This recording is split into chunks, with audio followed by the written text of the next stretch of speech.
Hello student, कैसे हैं आप सभी लोग। आप सभी लोगों का बहुत बहुत स्वागत है मेरे चैनल पे। मैं अमरेश कुमार सिंह एक नई वीडियो लेकर के हाजिर हूँ आपके सामने। और इस वीडियो में हम लोग बात करेंगे 12th फिजिक्स की।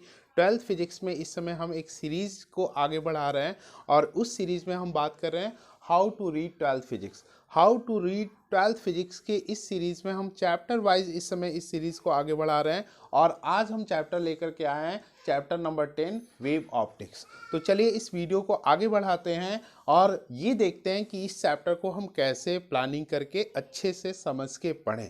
तो चलिए इस वीडियो को आगे बढ़ाते हैं।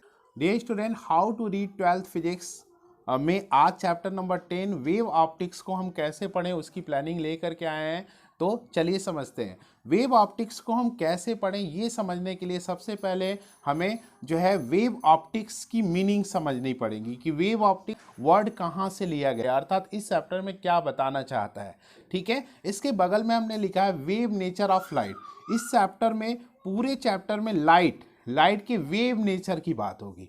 ये वेव नेचर कहाँ से आ गया डियर स्टूडेंट, थोड़ा सा इसकी भी बात कर लेते हैं। तो ये वेव नेचर आया जब नेचर ऑफ लाइट को साइंटिस्ट ने देखा कि नेचर ऑफ लाइट के बारे में साइंटिस्टों ने स्टडी करना शुरू किया। तो डिफरेंट साइंटिस्टों ने डिफरेंट टाइम पे डिफरेंट थ्योरी दी। कार्पस्कुलर थ्योरी न्यूटन ने दिया, जिसमें न्यूटन ने कहा कि जो है light travels in the form of molecule. इसके बाद वेव थियरी आई, वेव थियरी हाइगेंस ने दिया और हाइगेंस ने वेव थियरी में कहा कि light travels in the form of wave. इसके बाद इलेक्ट्रोमैग्नेटिक थियरी आई, जिसको मैक्सवेल ने दिया। मैक्सवेल ने कहा कि light travels in the form of electromagnetic wave which can travels in vacuum also. And इसके लास्ट में क्वांटम थियरी आई, जिसमें मैक्स प्लैंक ने कहा light travels in the form of packet of energy. ठीक है, ये नेचर ऑफ लाइट को बताने वाली थियरी दी गई है। इसी थियरी में जो वेव थियरी है, इसी में कहा गया light travels in the form of wave. अर्थात इसी थियरी की इस चैप्टर में बात होगी, अर्थात लाइट के वेव नेचर की इस चैप्टर में बात होगी। लाइट के वेव नेचर की इस चैप्टर में बात होगी। इसके साथ साथ लाइट के वेव नेचर के बेसिस पे कुछ फिनोमिना है, उनका डिस्कशन इस चैप्टर में होगा। ठीक है, तो इसके बेसिस पे इसको इजी बनाने के लिए, इस चैप्टर को इजी बनाने के लिए हमने 4 पार्ट में इसको डिवाइड किया है डियर स्टूडेंट। पहला part wave front end Huygens wave theory है। दूसरा पार्ट इंटरफेरेंस है। तीसरा पार्ट डाइफ्रैक्शन है। चौथा पार्ट पोलराइजेशन है। तो पहले पार्ट की चलिए बात करते हैं। इसको 2 पार्ट में हमने डिवाइड किया है। पहले में वेव फ्रंट की बात की है, दूसरे में हाइगेंस वेव थियरी की बात की है। वेव फ्रंट आप कैसे पढ़ेंगे, डेफिनीशन है, टाइप्स है, for different sources of light wave front कैसे ड्रॉ करेंगे इसकी बात की जाती है। Incident, reflected, refracted, emergent wave front ना ड्रॉ करने को आता है, तो इसकी प्रैक्टिस कर लें। बहुत ज़्यादा इंपॉर्टेंट है ये स्टूडेंट, ये पूरा टॉपिक बहुत ज़्यादा इंपॉर्टेंट है।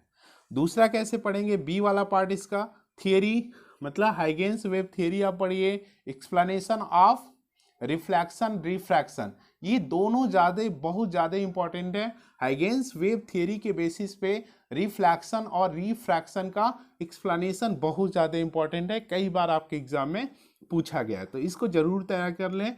ये दोनों टॉपिक और ये पूरा टॉपिक बहुत ज़्यादा इंपॉर्टेंट है। अब चलिए दूसरे की बात करते हैं, इंटरफेरेंस क्या है, इंटरफेरेंस को कैसे पढ़ना है। 2 पार्ट में, पहले इंटरफेरेंस क्या होता है डेफिनीशन पढ़ लें, टाइप्स पढ़ लें, इंटरफेरेंस की एक्सप्रेशन फाइंड कर लें, एक्सप्लेनेशन पढ़ लें, कोहेरेंट सोर्स क्या होता है, न्यूमेरिकल्स लगा लें ना। तो इस तरीके से टाइप्स मतलब कंस्ट्रक्टिव इंटरफेरेंस और डिस्ट्रक्टिव इंटरफेरेंस के लिए एक्सप्रेशन फाइंड होता है, फार्मूला फाइंड होता है। इसमें मैक्सिमम इंटेंसिटी क्या होती है, मिनिमम इंटेंसिटी क्या होती है, मैक्सिमम एम्पलीट्यूड क्या होता है, मिनिमम एम्पलीट्यूड क्या होता है। यहाँ पे प्रिंसिपल ऑफ सुपरपोजिशन भी आपको पढ़ना पड़ेगा। दूसरे पार्ट में Young's double slit experiment, Young's का डबल स्लिट एक्सपेरिमेंट पढ़ लें, width and position of fringes पढ़ लें, न्यूमेरिकल्स लगा लें, condition and by thin film पढ़ लें, इस पे न्यूमेरिकल्स लगा लें, इसको अच्छे तरीके से पढ़ लें। तो इंटरफेरेंस इन 2 पार्ट में ऐसे पढ़ लें। इंटरफेरेंस भी बहुत ज़्यादा इंपॉर्टेंट है, इससे भी क्वेश्चन एक्सप्रेशन वाला पूछा जाता है। ठीक है, ये फ्रिंजेज वाले विड्थ वाला क्वेश्चन पूछा जाता है, तो बहुत ज़्यादा इंपॉर्टेंट है, इसको अच्छे तरीके से तैयार कर लें। तीसरा पार्ट है डाइफ्रैक्शन। डाइफ्रैक्शन आपको पढ़ना है, definition, explanation by single slit, minima, secondary maxima, central maxima, types, Fresnel zone and distance, और न्यूमेरिकल्स लगा लें। तो इस तरीके से आपको डाइफ्रैक्शंस पढ़ना है। इसके बाद पोलराइजेशन है।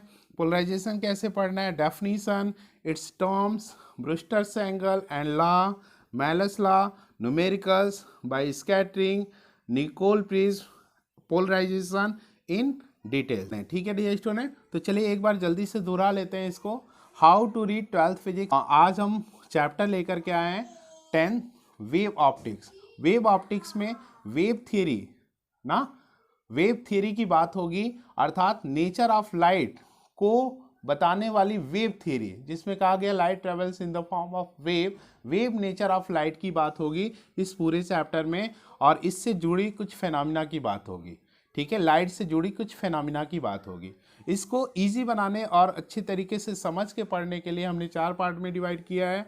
Wave front end Huygens wave theory, जिसको इस तरीके से पढ़ें। दूसरा इंटरफ्रेंस, जिसको इस तरीके से पढ़ें। तीसरा डाइफ्रैक्शन, जिसको इस तरीके से पढ़ें। और चौथा पोलराइजेशन, जिसको इस तरीके से पढ़ें। ठीक है, और इसमें जो है अगर इम्पोर्टेंट की बात करें, ये पूरा टॉपिक इम्पोर्टेंट है। और यहाँ पे पोलराइजेशंस की भी मैलस लॉ बहुत ज़्यादा इंपॉर्टेंट है, ब्रूस्टर्स लॉ इंपॉर्टेंट है, ठीक है ना, और पोलराइड इंपॉर्टेंट है। तो इसके कुछ टर्म्स, बेसिक टर्म्स इंपॉर्टेंट है, तो सब टॉपिक इसमें इंपॉर्टेंट है। ठीक है, और ना फिर भी इसमें जो बहुत ज़्यादा इंपॉर्टेंट है मैंने टिक किया हुआ है, इसको देख लीजिएगा। तो चलिए इस वीडियो को एंड देते हैं। तो ये वीडियो कैसी लगी डियर स्टूडेंट, आप ज़रूर बताइएगा। अगर ये वीडियो अच्छी लगी हो तो एक लाइक कर दीजिएगा। अगर आप चैनल पे नए हैं तो सब्सक्राइब कर दीजिएगा, और अपने दोस्तों में ज़्यादा से ज़्यादा इसको शेयर कर दीजिए।